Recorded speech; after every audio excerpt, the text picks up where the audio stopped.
Hello everyone, इस video में हम जेई मेन और जेई एडवांस 2023 के बारे में बात करने वाले हैं। कई बच्चों के दिमाग में बहुत सारे सवाल हैं जेई एग्जाम को लेकर कि कितने अटेम्प्ट होंगे जेई मेन में, क्योंकि कई सारे बच्चों ने इस साल यानी कि 2022 में भी 3 अटेम्प्ट्स की मांग की थी। थर्ड अटेम्प्ट आप सभी लोगों को पता है ट्रेंड हो गया था, है ना, लेकिन हालांकि वो अटेम्प्ट करवाया नहीं जा रहा है।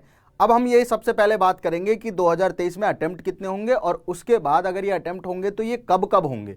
इसी के साथ हम लोग ये भी बात करेंगे कि जेई एडवांस 2023 एग्जाम कब हो सकता है, राइट।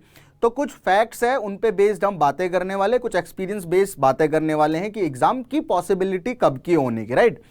अगर मैं बच्चों नंबर ऑफ अटेम्प्ट की बात करूं तो 2018 तक आप सभी लोगों को पता है एक ही अटेम्प्ट होता था, लेकिन कई बच्चे ऐसे होते थे जिन बच्चों का लेट्स से कि कोई बीमार हो गया एग्जाम के दिन या एग्जाम के ड्यूरेशन में, तो वो पेपर नहीं दे पाता था, तो उसे पूरा 1 साल का ड्रॉप लेना पड़ता था, राइट। या फिर कोई एकदम से इमरजेंसी आ जाती है किसी के साथ में, तो एक एग्जाम खराब होने की वजह से करियर में 1 साल का गैप ले लेना पड़ता था, बच्चों को ड्रॉप ले लेना पड़ता था, राइट।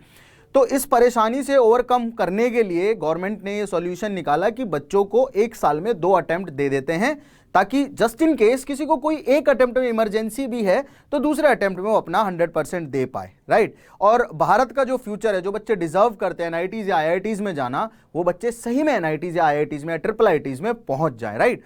2019 से 2 अटेम्प्ट्स की प्रथा चालू है, आप सभी लोगों को पता है। 2 अटेम्प्ट हुए थे, राइट।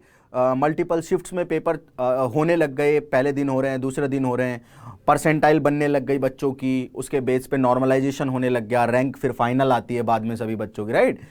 अब क्या हुआ कि 2020 में आप सभी लोगों को पता है कोविड आ गया था, जिसके कारण 4 अटेम्प्ट करने पड़ गए थे और 3 अटेम्प्ट भी हुए थे 1 साल, राइट। अब ये सब हुआ था, जो नंबर ऑफ अटेम्प्ट बढ़े थे सिर्फ और सिर्फ कोविड की वजह से, जो कि एक अस्थायी समस्या थी और होप करते हैं कि ऐसी समस्या अब 2023 में तो रहेगी नहीं। तो 2023 यानी कि 2023 में जो बच्चे जेई मेन का एग्जाम लिखना चाहते हैं या देना चाहते हैं, उन बच्चों के लिए 2 अटेम्प्ट आप एक्सपेक्ट कर सकते हो। और मैं बता रहा हूं 2 ही अटेम्प्ट होंगे, राइट। अनलेस कोई बहुत ही क्रूशियल चीज नहीं हो जाती है, गवर्नमेंट को ऐसा नहीं लगता है कि इस डिसीजन से बहुत ज्यादा नुकसान हो सकता है, अगर हमने 3 अटेम्प्ट नहीं किए तो बहुत ज्यादा नुकसान हो सकता है, तब तक गवर्नमेंट 3 अटेम्प्ट करेगी भी नहीं, राइट। और अगर मैं बात करूं बेटा आने वाले पेपर की, आप सभी लोगों को पता अभी ये भी चल रहा है कि जो जेई मेन है और नीट है और सीयूईटी है, इनको मर्ज कर दिया जाए ना, इस सब के बारे में भी बहुत सारी बातें चल रही हैं। लेकिन अभी के लिए अगर मैं स्पेसिफिकली जेई मेन की बात करूं तो भैया जेई मेन के एग्जैक्टली आप 2 अटेम्प्ट कंसीडर कर सकते हैं, राइट। अब ये कब कब हो सकते हैं, तो बेटा देखो जेई मेन का 2023 का पहला जो अटेम्प्ट है, आप एक्सपेक्ट कर सकते हो कि फरवरी का जो एंड है उस तक हो सकता है, राइट। क्योंकि यार आपको पता है बहुत अच्छे से अभी एडवांस होगा 27 अगस्त को, और एडवांस के बाद काउंसलिंग वगैरह होगी सभी बच्चों की, एनआईटीज़ की, आईआईटीज़ की। सितंबर हो जाएगा पूरा, फिर इसका नोटिफिकेशन आएगा कि भाई जेई मेन 2023 का नोटिफिकेशन आया है, पेपर इस तारीख को हो सकता है, फॉर्म अब निकलेंगे, दिसंबर हो जाएगा इस सब में। तो दिसंबर हो गया ऑलरेडी, तो मतलब जनवरी में तो कोई चांस होता ही नहीं। पहले 2019 में तो जनवरी में पहला अटेम्प्ट हो जाता, अप्रैल में दूसरा अटेम्प्ट कर देते थे, राइट। नाम ही रख रखा था जनवरी अटेम्प्ट और अप्रैल अटेम्प्ट, ठीक है। लेकिन सिचुएशन अस्थायी हो गई बीच में ड्यू टू कोविड, आप सभी लोगों को पता ही है। फरवरी में एंड में जाके आप लोग इस अटेम्प्ट को एक्सपेक्ट कर सकते हो कि फरवरी का 3rd या फाइनल वीक या 4th वीक जिसे हम कहते हैं, उस वीक में आप लोग बढ़िया तरीके से अपना जेई मेन का एग्जाम लिख सकते हो, राइट। उसके अलावा मैं बात करूं अगर सेकंड अटेम्प्ट की, तो यार देखो अब फरवरी में अगर हो रहा है आपका जेई मेन, पूरा 1 वीक चलता ही है, उसके बाद आपके बोर्ड के एग्जाम मान लो और 1-1.5 महीना चल ही जाते हैं, तो मार्च तो आपका पूरा बोर्ड में निकल गया, अप्रैल फर्स्ट वीक भी निकल गया। तो अप्रैल के फर्स्ट वीक तक भी आप एक्सपेक्ट मत कीजिए, अर्लीस्ट में बता रहा हूं कि जेई मेन का पेपर होगा।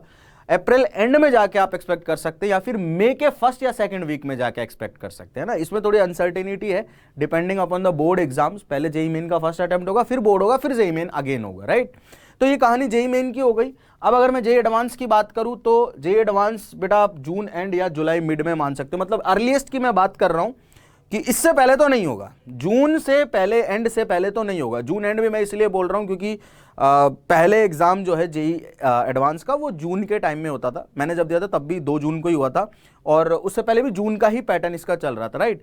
अब जून जो है, क्योंकि अब चीज़ें सारी की सारी वापस से ट्रैक पे आ रही है, कोविड जैसी सिचुएशन है नहीं, तो पॉसिबिलिटी यही रहेगी कि एग्जाम को जून में करवा दिया जाए। लेकिन क्योंकि बेटा अप्रैल और मई इस टाइम में तो जेई मेन का सेकंड अटेम्प्ट खत्म हो रहा होगा, तो एडवांस के लिए 1 महीना कम से कम वो गैप रखेंगे, तो जून भी एंड तक शिफ्ट हो जाएगा।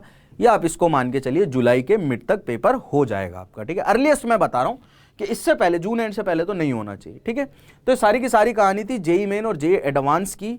बाकी स्ट्रेटजी कि किस तरह से आप पढ़ाई करना अब आज से स्टार्ट कर सकते हैं कि जेई मेन एग्जाम में आप अच्छी परसेंटाइल ला पाएं और जेई एडवांस के एग्जाम में एक अच्छी रैंक ला पाएं। ये स्ट्रेटजी की वीडियो हम नेक्स्ट वीडियो लेकर आएंगे। अगर ये वीडियो आपको अच्छा लगा तो इसे अपने दोस्तों तक जरूर पहुंचाएं। Thank you so much.